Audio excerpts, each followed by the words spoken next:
it's very exciting just for the fact this is a school I take some pride in. I went to West Virginia, and I have a lot of pride in West Virginia, but my mother and son both went to my mother and brother, I'm sorry, both went to Concord, so I have a lot of pride in this school as well. That and this is the closest school to where I was raised, so I was always familiar with Concord, and Concord used to have a great football tradition, and we want to continue to try and bring it back like Coach Keller has the last 2 years. The biggest adjustment is all the administrative parts that go with it. Football's easy.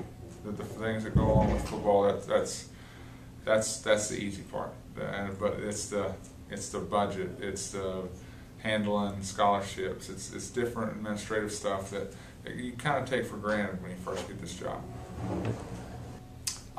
You know what? I think when I first got named head coach, the team took a couple steps back.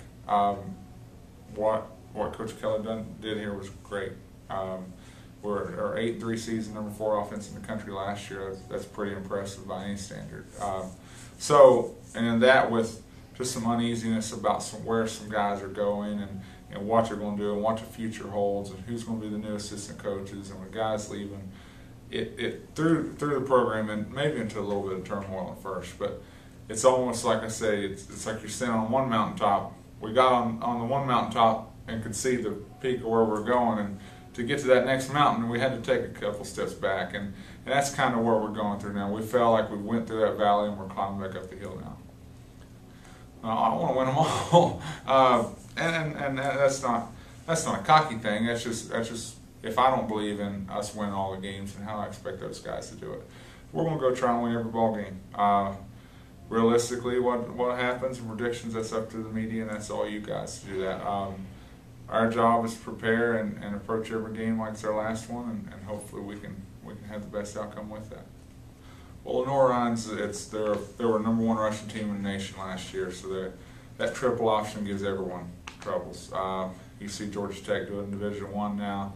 You see, Lenore Ryan beat Carson Newman last year easily. So the option gives people some fits. So you have to work on that. You can't just draw it up and expect it to work out. So that's going to be a big goal, just tackling that option. And defensively, they've always been sound, have some great players who can fly around and get to the football. And I think Lenore Ryan last year, they were 7-4, and over those 4 losses, they lost by a total of 14 points. So that's a hurdle to cross, but the positive is we have beat them the last 2 years. So plus we're on home field, so we should have an advantage that game.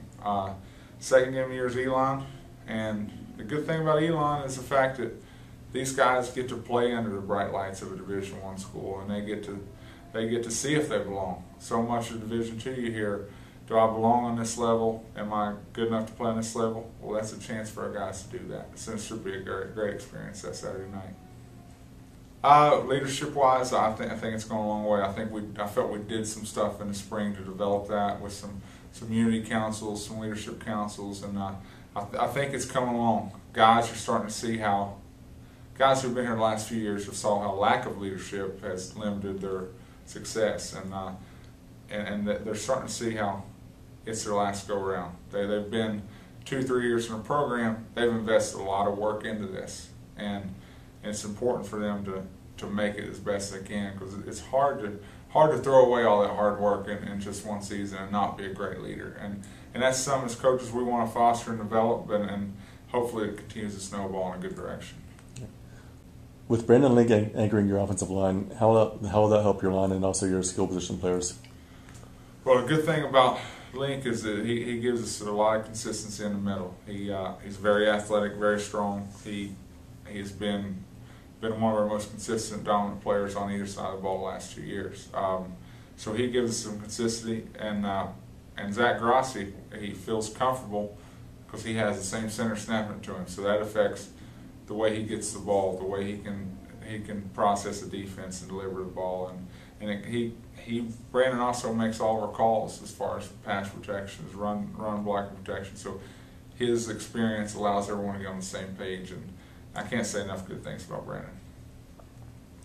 You know what? Defensively, I want the defense to look like the offense. The last 2 years offensively, I felt we've been very aggressive. We've been very much controlled the tempo, and I know it's hard to control the tempo on defense because you're not snapping the ball.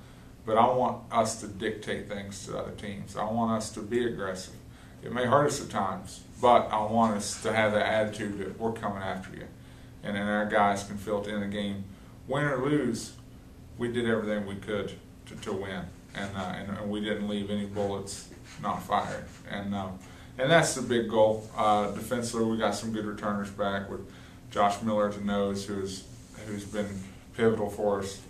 Zach Gibbons, Jimmy Keating, Greenway, Ethan, all 4 linebackers returning, and all 4 secondary guys are back. So we lost a couple guys at the defensive line spots, but lucky we're 3-4 and only used 3 defensive linemen. So we got a lot of returners and very excited the way they flew around the ball this spring.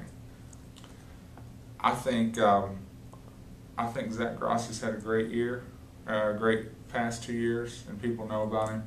But I feel the progress he's made last spring and over last year is going to really take some people off guard.